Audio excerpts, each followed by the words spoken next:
नमस्कार, मी पृथ्वीराज तानाजी पाटील, सांगली जिल्हा परिषद सभापती.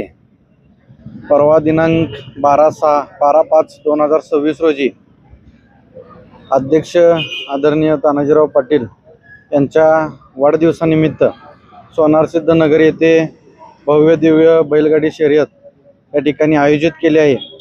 तरी महाराष्ट्रभरातून बैलगाडी प्रेमी सर्वांना मी विनंती करतो की तुम्ही सर्वांनी येणाऱ्या 12/5/2026 रोजी ठीक सकाळी 9 वाजता सोनारसिद्ध नगर येथे उपस्थित राहावे अशी माझी सर्वांना नम्र विनंती.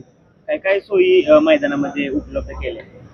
बैलगाडी येणाऱ्या सर्व बैलांसाठी तिथं पाण्याची सुखसुविधा त्या ठिकाणी केलेली आहे. आलेल्या सर्व बैलगाडी प्रेमींसाठी आपण पाणी पिण्याचे जार त्या ठिकाणी उपलब्ध केलेले आहेत. बाकी बैलगाडी नियोजन आयोजक सर्वजण तुम्हाला त्या ठिकाणी कळवते. नमस्कार.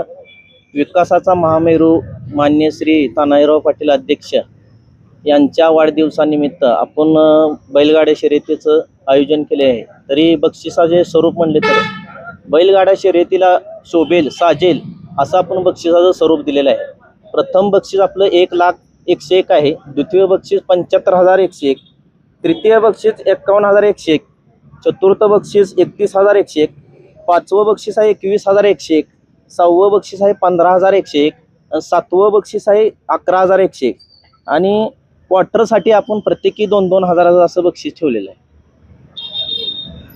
फी किती आहे म्हणजे? आणि बैलगाड्या शर्यतीसाठी लागणारी फी जी आहे ते 1100 रुपये आपण ठेवलेले आहे. राहणार आहे नियोजन काय राहणार आहे?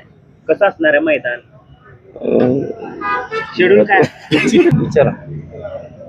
कसं मैदानाचं नियोजन असणार आहे? मैदानाचं नियोजन अतिशय चांगल्या पद्धतीने केलेलं आहे.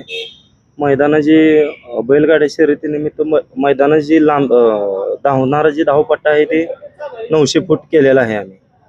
त्या ठिकाणी बैलगाड्यांना पाण्याचे टँकर हे केलेले आहेत, म्हणजे वापरण्याकरता पाण्याचे टँकरची सोय केलेली आहे. 2 टँकरची सोय केली किंवा प्रेक्षकांसाठी पाण्याचे जार वगैरे असं आपण ठेवलेत. आणखी आयोजन कमिटीतर्फे कुठलंही म्हणजे तिथं चुकीचा निर्णय दिला जाणार नाही किंवा कुठल्याही पद्धतीस तिथं 2 नंबर काय असं हे केलं जाणार नाही. रितसर पद्धतीने मैदान भरवण्यात येईल. महाराष्ट्रीय लोकांना मैदान जे पाहायचं असेल तर आपण ते YouTube